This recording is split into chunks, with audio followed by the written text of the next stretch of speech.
I am Sakshi. It had only been 6 months since my marriage. My husband, Abhishek, lived abroad for work. I used to stay completely alone at home, so sometimes the days felt really heavy. Other than the vegetable vendor and the milkman, I barely spoke to anyone.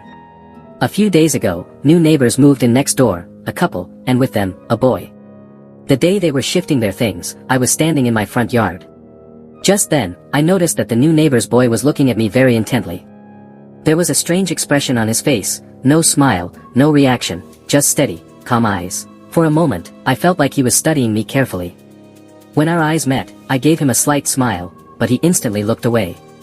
I understood, maybe anyone would feel uncomfortable with an unexpected smile during the first meeting. So I softened my expression as well. A little later that same day, the neighbor, Sonali, came to my house asking for a charger. She was very talkative and open in nature. The same boy was with her too, and I later found out his name, Arman. He kept looking at me again and again, then quickly looking away. Sonali said, "Hello, I'm Sonali. We just moved in 2 days ago. My husband got transferred here, so we took this house. Everything is new, so I thought I'd get a little information from you." I smiled and said, "Don't worry at all. If you need anything, just tell me. I'll help you out." She said, "During all the shifting chaos, I misplaced my phone charger somewhere. Could you lend me yours for a while? Or if you prefer, you can take my phone inside and plug it in.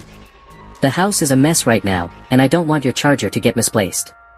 I agreed and put her phone on charge. After a little while, she left. In the evening, the doorbell rang. Around the same time, my husband Abhishek came home. He had come to India for almost a month. The moment I saw him, I melted into his arms. In our 6 months of marriage, we had been apart for so long.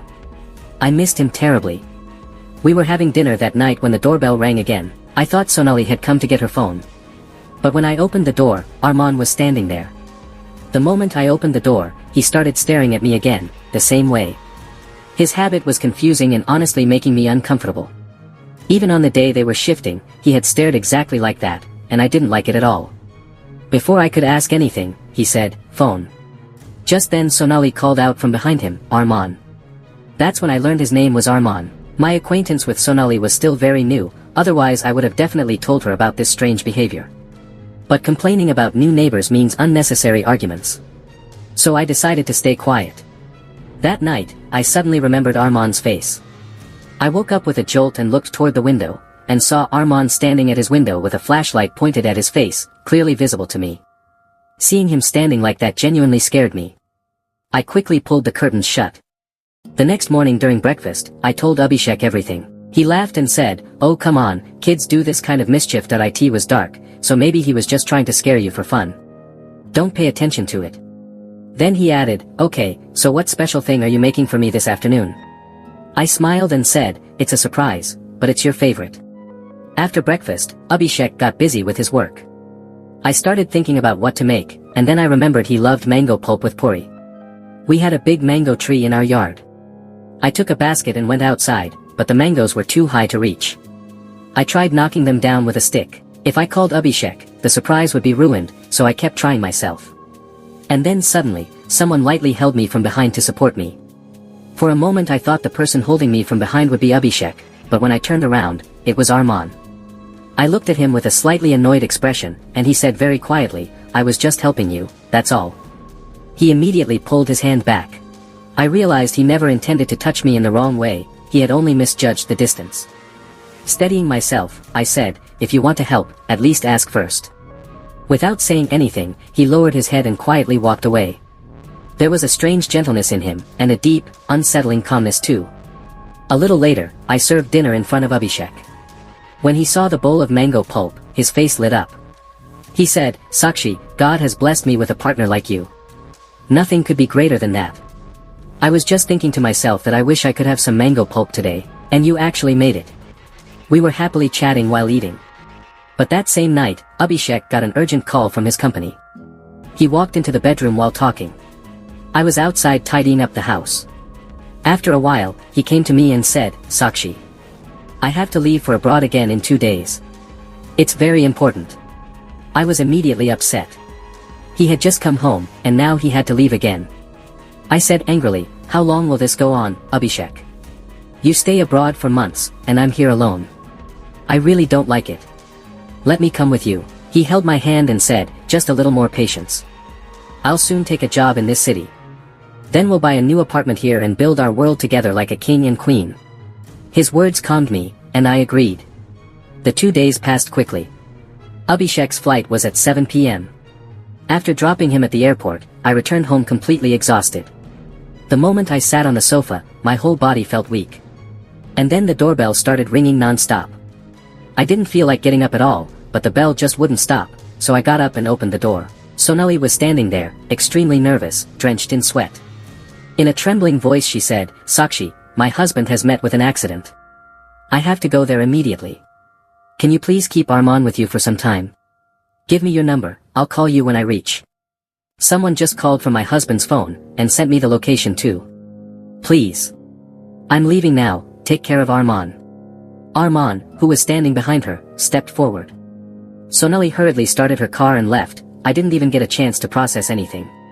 She had left Arman with me and rushed away. My mind started racing, Arman's strange behavior.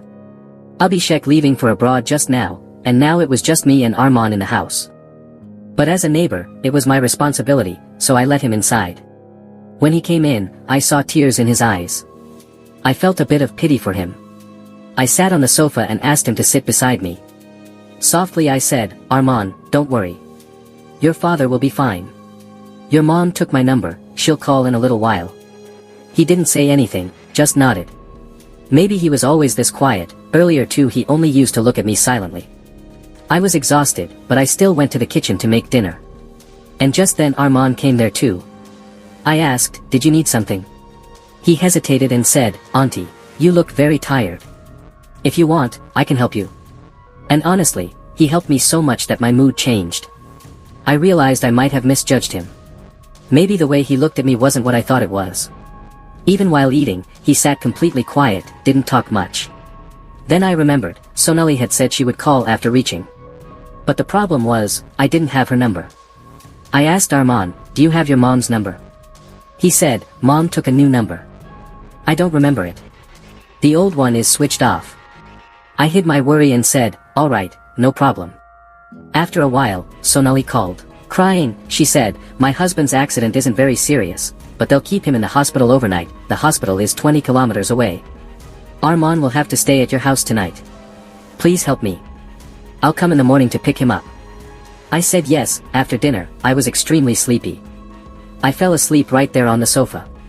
In the middle of the night, I suddenly woke up, and saw Arman sitting right next to the sofa. I asked, Arman, you still haven't slept? He said, I didn't know where to sleep, so I couldn't fall asleep. I said, go sleep in the bedroom, I'll sleep on the sofa. It was just for one night, so I agreed to sleep on the sofa. In the morning when I opened my eyes, Arman was already ready and sitting in the living room. As soon as I woke up, he kept looking at me, with the same still, strange expression. Seeing him, I genuinely felt scared. I was only waiting for one thing, for Sonali to come and take him back. Hours passed while I waited for her, and it was already afternoon. Still, Ronnie hadn't come to my house. So I started calling her. When I dialed her number, her phone was switched off. I tried calling her 3 or 4 times in a row, but her phone was off every single time. She hadn't given me the hospital's address, nor any alternate number. They had only recently moved here, so I didn't know much about them. Because of last evening's exhaustion, I was still not feeling well, and sleeping on the sofa had made my whole body ache. So I ordered lunch from outside. Afternoon turned into evening and evening into night, but there was still no sign of Ronnie. I was getting anxious because today I couldn't keep Adesh at my house again. My husband wasn't home, so the worry about keeping that child with me kept growing. I kept trying to call Ronnie, but her phone remained switched off. In the meantime, I went to her house as well, but it was locked. Ronnie wasn't answering her phone, so I couldn't even send Adesh back. After all, she had left him with me trusting that he would be safe. 2 more days went by like this. Adesh had been staying at my house for 4 days now.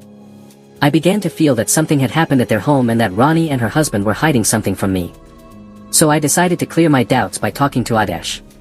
But when I looked for him inside the house, he was nowhere to be found.